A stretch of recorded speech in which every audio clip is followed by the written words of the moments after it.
Kali ini kita akan membahas film berjudul Before the Fall yang mengisahkan mengenai kehidupan di dalam sekolah elit partai Nazi atau biasa disebut sebagai Napola, yang mana para pemuda Jerman dibentuk menjadi prajurit militer dan tokoh politik Nazi. Pada awal film, kita diajak untuk kembali ke zaman sebelum kejatuhan tembok Berlin, yaitu zaman akhir dari puncak Nazi sebelum keruntuhannya, tepatnya pada tahun 1942. Friedrich Weimer berasal dari kalangan masyarakat sipil biasa. Ia hidup bersama keluarganya pada kategori kelas menengah ke bawah di negara Jerman, yang kala itu masih berada dalam kendali kekuasaan Hitler di lingkaran Nazi. Hal itu menyebabkan ia harus bekerja demi membantu menghidupi keluarganya. Namun di balik semua itu, ternyata keinginan Weimer adalah menjadi petinju profesional. Tak ayal dia selalu berlatih setelah selesai bekerja. Dan tepat hari itu merupakan pertandingannya melawan salah satu siswa sekolah Napola. Didukung tubuh yang ideal dengan gerakan-gerakan lincah, ia mampu membuat musuh kewalahan. Namun Weimer memiliki satu kelemahan yang kerap membuatnya bimbang saat hendak menuntaskan pertandingan. Dia mudah iba ketika melihat lawan terkulai di sudut ring dan tak tega untuk menghabisinya. Hal itu menjadi titik rawan, sebab musuh bisa tiba-tiba bangkit seraya menghujamkan serangan mendadak hingga merobohkannya. Meski Weimer kalah dalam pertandingan sebelumnya, Heinrich, salah satu guru sekaligus mantan atlet Akademi Napola, ternyata tertarik dengan gaya bertarung Weimer. Ia lantas mengajak pemuda itu masuk ke lembaga tempatnya mengajar. Esoknya Weimer diminta datang ke sekolah Napola Allenstein untuk melakukan beberapa prosedur medis dan ujian ketangkasan. Alhasil ia pun berhasil lulus dengan nilai sempurna. Saat makan malam, Weimer mencoba menjelaskan kepada ayahnya jika ia mendaftar ke sekolah Napola. Sontak sang ayah seketika mengeraskan nada bicaranya karena ia sangat membenci Nazi dan melarang anaknya belajar di sana. Tetapi Weimer tetap memohon demi masa depannya.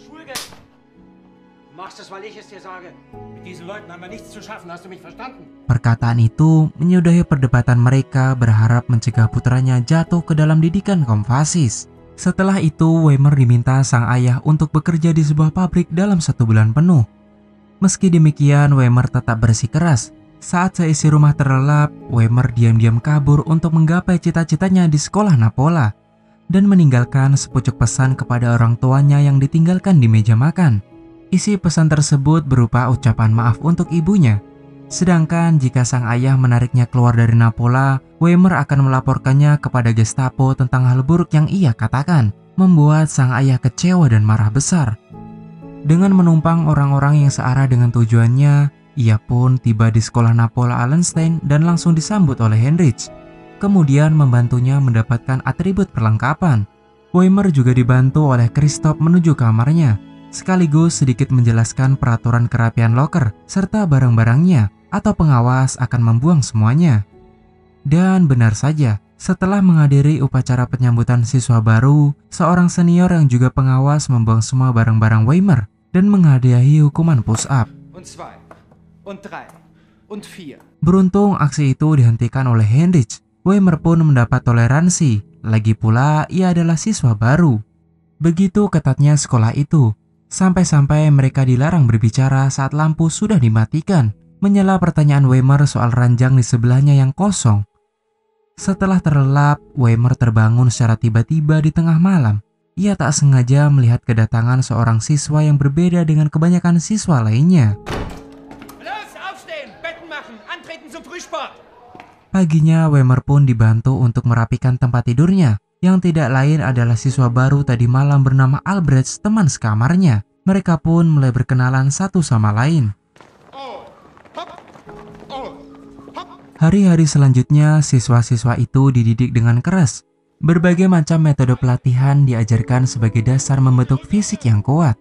Tetapi ketika kegiatan mengajar sedang berlangsung, seorang pengawas memberitahu jika seorang siswa telah mengompol saat tidur. Instruktur olahraga itu segera memanggil namanya, kemudian diperintahkan untuk mengambil kasurnya, bahkan memaksa keras kembali mengencinginya. mengakibatkan teman-temannya harus menerima hukuman. Sebelum dengan terpaksa, Gladden akhirnya memutuskan melakukan hal tabu tersebut demi mengakhiri hukuman rekan-rekannya. Selanjutnya saat makan siang, kepala sekolah Napola sedikit memberikan sambutan kepada Albrecht yang ternyata adalah putra dari pemimpin partai regional yaitu Heinrich Steiner. Sekolah Napola mengajarkan kepercayaan partai Nazi kepada siswanya, terutama bagian pidato dan tulisan Hitler dianalisis dalam kelas untuk memahami cara hidup alami. Orang Yahudi serta musuh negara ditampilkan sebagai kaum alami sangat rendah. Mereka meyakini pemusnahan kaum lemah menjamin kelangsungan hidup yang lebih kuat. Hingga suatu ketika seorang pembawa pesan mendatangi seluruh siswa saat jamuan makan. Sekolah Napola mempunyai adat tersendiri, menyampaikan nama-nama orang yang gugur di garis depan pertempuran dengan berduka atas musibah yang menimpa anggota keluarga, terutama kedua bocah tersebut. Di sisi lain, Heinrich akhirnya menjadi mentor untuk Weimar, melatihnya 1 lawan 1 secara pribadi. Mengajari Weimar untuk menjadi keras dan kejam dalam pertarungan, melupakan tentang rasa kasihan adalah omong kosong. Dengan demikian, Weimar akan mengeluarkan potensi terbaiknya. Hal itu tentu dilakukan Heinrich untuk mempersiapkan Weimar dalam pertandingan kejuaraan Napola pada musim dingin. Seketika Heinrich terbawa suasana. Ia segera memperlihatkan masa-masa keemasan sekolah mereka. Tapi sayang, sekolah Napola lain yang berada di Potsdam telah mengambil alih piala tersebut. Heinrich berharap besar kepada Weimar untuk bisa merebutnya kembali. Setibanya di kamar, Weimar mendapat sepucuk surat dari ibunya yang memberitahukan bahwa ayahnya telah dikunjungi oleh Gestapo di pabrik dan sekarang dia terpaksa harus bekerja 2 shift. Kemudian malamnya Weimar mengunjungi Albrecht di kantor surat dan ternyata Albrecht adalah kepala dari koran sekolah. Ia mengungkapkan sebenarnya lebih suka menulis dan seni, yang menurut ayahnya profesi itu tidak cocok untuk pria.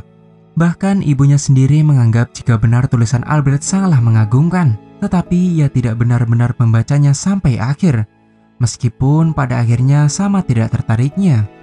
Mengetahui hal itu, Weimar sedikit bersimpati, berniat membaca karangan yang dibuat oleh Albrecht, tak terkecuali memberikan nasihat dan kritik kepada Albrecht, hingga Albrecht memutuskan akan mulai menulis untuk koran sekolah dengan mengangkat tema teman-temannya.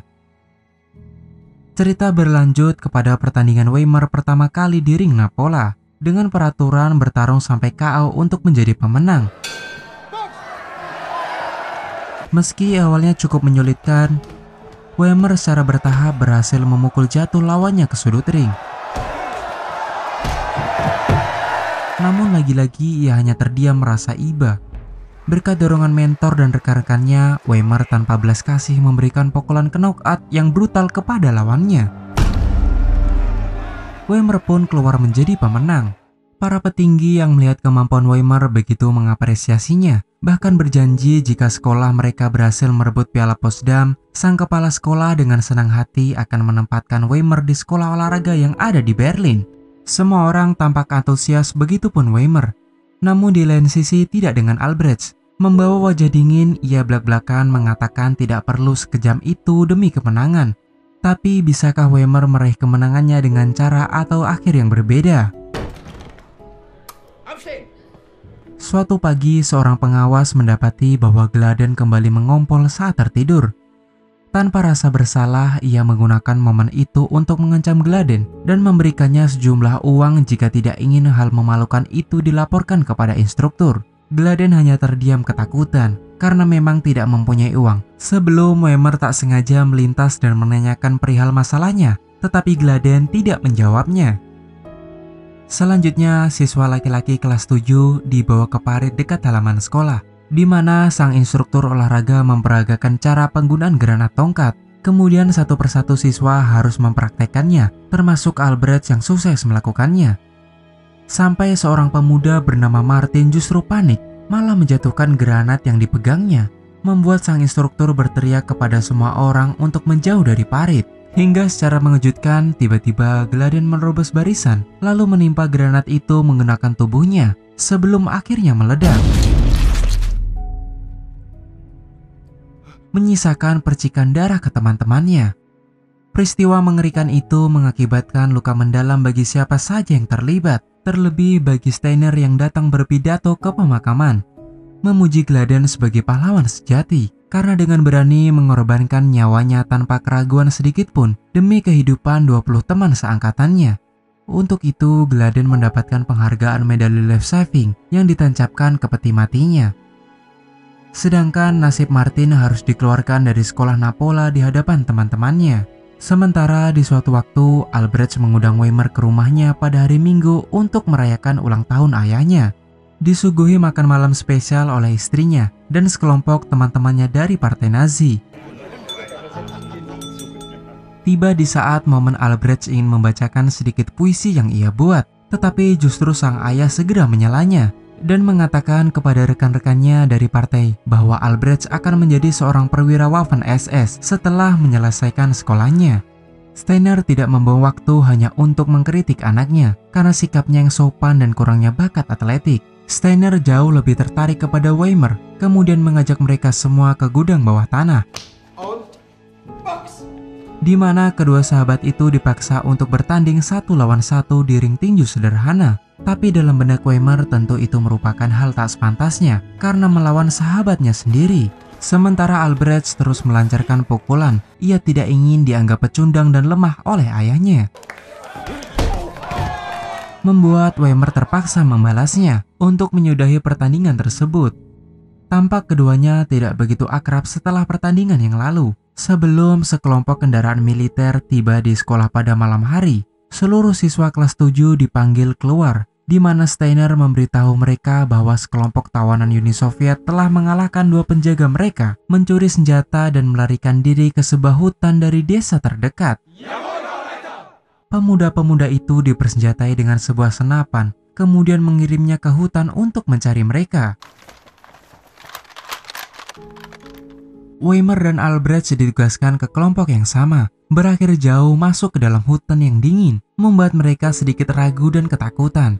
Tiba-tiba beberapa sosok keluar dari persembunyiannya, mencoba lari ke puncak bukit, mengabaikan teriakan siswa Napola untuk berhenti, hingga melepaskan tembakan ke arah mereka.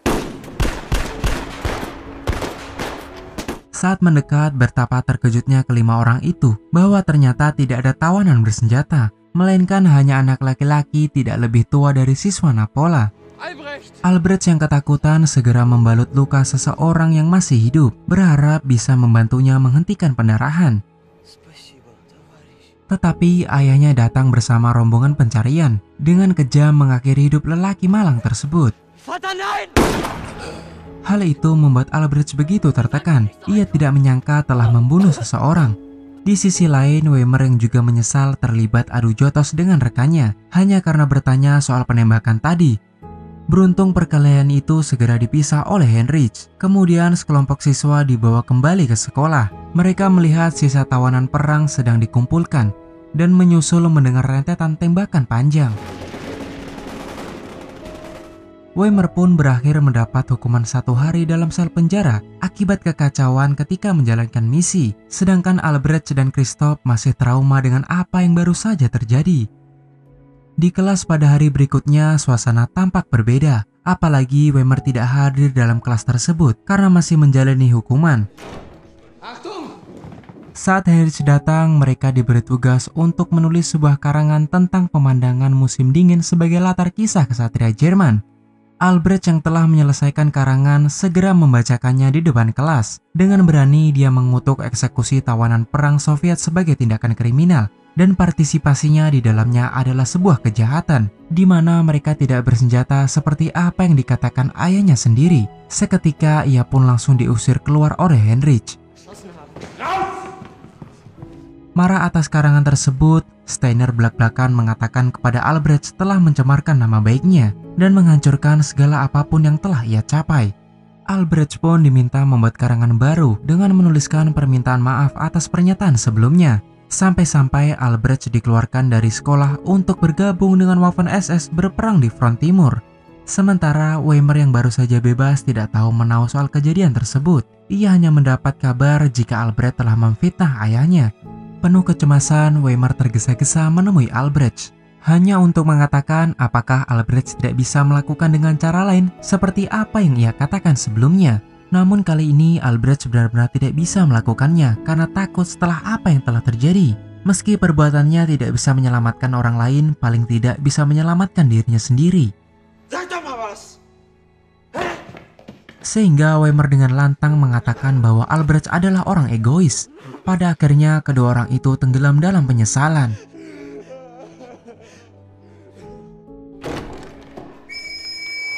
Keesokan paginya, instruktur olahraga membangunkan mereka lebih awal dan memerintahkan keluar menuju danau beku di dekat sekolah, yang mana 2 lubang telah dibuat di permukaan es. Kemudian setiap siswa harus menyelam dari satu lubang ke lubang lainnya untuk menguji kekuatan fisik. Christoph pun menjadi orang pertama, sekaligus membawa tali pemandu ke lubang berikutnya. Begitupun Weimer yang berhasil berenang melewati air membeku. Tetapi saat Albrecht menyelam, ia secara sengaja berhenti di tengah-tengah lubang, membuat Weimer kembali dilanda kecemasan karena sahabatnya tak kunjung keluar. Weimer merasa bahwa Albrecht berniat ingin bunuh diri dan meneriakinya berharap ia tidak benar-benar melakukannya. Sebelum Albrecht menyentuhkan satu tangannya ke bagian bawah es, kemudian melepaskan talinya jatuh ke dalam air yang membeku dan menghilang dari pandangan. Sangat sedih kehilangan itu yang dirasakan Weimer. Begitupun kedua orang tua sahabatnya ketika menerima kabar tentang putranya. Weimer segera menulis berita duka mengenai Albrecht, meminta kepala sekolah untuk menerbitkannya di koran sekolah, sehingga mayat Albrecht dapat dikuburkan. Tetapi kepala sekolah menolak dengan tegas menyatakan bahwa tidak ada tempat bagi orang bunuh diri, bahkan orang tuanya berpikiran hal yang sama. Sampai-sampai orang tua Albrecht berpikiran Weimer harus bertanggung jawab atas kematian putranya, karena sikap Albrecht tiba-tiba berubah pesat setelah bertemu dengan Weimer. Namun Weimer beruntung karena kepala sekolah membelanya demi masa depan Weimer sendiri yang akan bertanding tinju melawan Napola Potsdam, tentu menyangkut nama baik sekolah. Di belakang arena tinju, Heinrich kembali meyakinkan Weimer untuk sejenak melupakan kejadian di hutan, terutama kematian Albrecht, dan fokus ke pertandingan. Karena semua ini tentang hidupnya dan masa depannya, memanfaatkan momen ini dengan baik karena disaksikan oleh para pramuka universitas terkenal di Jerman dan para petinggi Napola Allenstein. Weimer menyuguhkan pertandingan dengan begitu baik, melayangkan pukulan bertubi-tubi ke lawan sampai menumbangkannya. Tidak mendapat respon memaksa wasit memulai hitungannya. Weimer hanya terdiam, seolah-olah pandangannya tentang sekolah yang awalnya ia agung-agungkan tiba-tiba berubah. Sedangkan lawannya berhasil bangkit setelah menerima knockdown. Weimer tampak tidak membalas pukulan lawan, berdiri tanpa ekspresi sampai ia tersingkir. Mengubah apa yang hampir menjadi kemenangan Napola Allenstein berbuah kekalahan yang memalukan. Semua petinggi tampak kecewa, tapi Weimer sedikit tersenyum lega lalu menutup mata. Keesokan harinya, instruktur olahraga membawa Weimer menghadap kepala sekolah, memintanya melepaskan semua atribut sekolah, memaksanya telanjang bulat, bahkan dilarang berbicara dengan teman sekamarnya, mengemasi koper yang ia bawa sebelumnya. Instruktur olahraga mendorongnya keluar dari gerbang depan dan mengusirnya. Weimer yang kalah melihat kembali ke sekolahnya sebentar, lalu mulai berjalan menghilang ke dalam salju. Sebelum film berakhir, sebuah narasi penutup menyatakan sampai tahun 1945 ada lebih dari 40 pos sekolah elit Nazi dengan lebih dari 15.000 murid dari wilayah Reich Jerman. Hingga ketika perang berakhir, akhirnya para siswa masih dikirim berperang untuk perjuangan terakhir. Mereka dibutakan oleh perintah fanatisme, meskipun kurangnya persenjataan mampu menawarkan perlawanan keras, walaupun setengahnya harus meninggal. Dan film pun selesai.